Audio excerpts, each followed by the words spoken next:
இந்த வீடியோவில் dark chocolate வீட்லேயே எப்படி பண்ணுறதுன்னு பார்க்க போகிறோம். ஒரு பாத்திரத்தில் லோ ஃப்ளேமில் வச்சு தண்ணியை சூடு பண்ணிக்கணும். அதுக்கு மேலேயே ஒரு சின்னதாக ஒரு பாத்திரம் வச்சு விட்டுறணும்.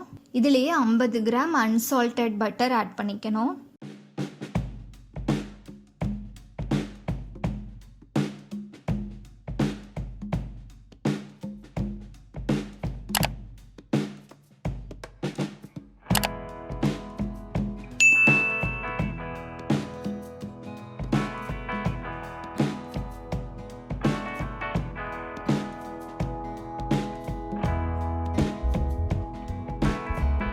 இப்போ பட்டர் நல்லா மெல்ட் ஆன பிறகு இதுலேயே 1/4 கப் பவுடர் பண்ண சுகர் ஆட் பண்ணிக்கணும். நீங்கள் மிக்சர் ஜாரில் சுகரை நல்லா ஃபைன் பவுடராக பண்ணிவிட்டு ஒரு சல்லடை வச்சு நல்லா சலிச்சு எடுத்துக்கணும். நீங்கள் இந்த பட்டருக்கு பொதுவாக டால்டா கூட யூஸ் பண்ணிக்கலாம், அப்படி இல்லைனா தேங்காய் எண்ணெய் கூட யூஸ் பண்ணிக்கலாம்.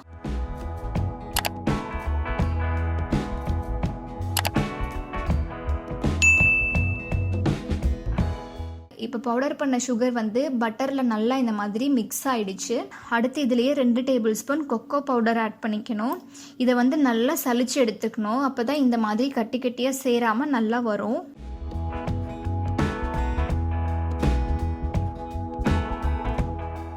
நீங்கள் இந்த கொக்கோ பவுடர் நல்லா பிராண்டாக யூஸ் பண்ணுங்கள். அப்போ தான் சாக்லேட் நல்லா டேஸ்ட்டாக வரும்.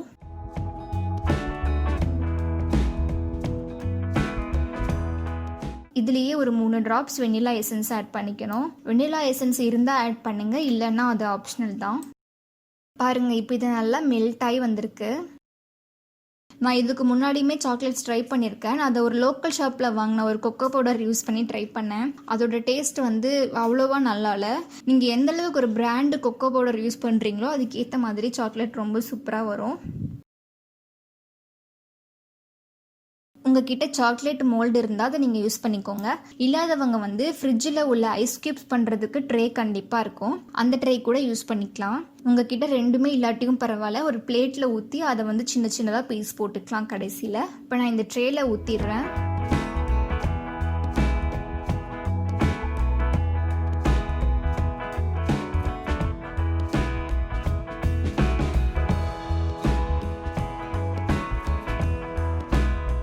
இப்போ இதை எடுத்துகிட்டு போயிட்டு ஃப்ரீசரில் ஒரு 3லிருந்து 4 மணி நேரம் நல்லா ஃப்ரீஸ் பண்ணி எடுத்துக்கணும்.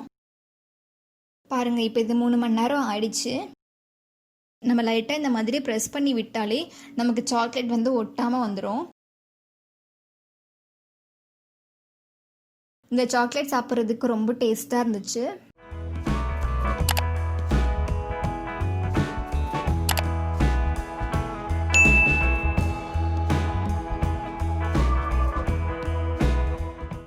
நீங்களும் இந்த சாக்லேட் ரெசிபியை வீட்டில் ட்ரை பண்ணி பார்த்தீங்க அப்படின்னா கண்டிப்பாக எனக்கு கமெண்ட் பண்ணுங்கள். நான் உங்களுக்கு ஒரு சின்னதாக ஒரு இன்ஃபர்மேஷன் சொல்லணும்.